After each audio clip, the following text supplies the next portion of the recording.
I think destiny play an important role. Of course, I believe in working. Work takes you to places.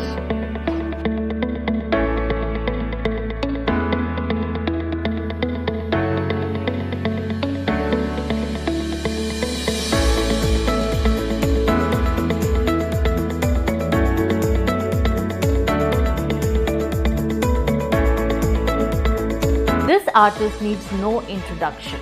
It is not fair to confine him to a space of an artist alone because he is also a collector and a curator.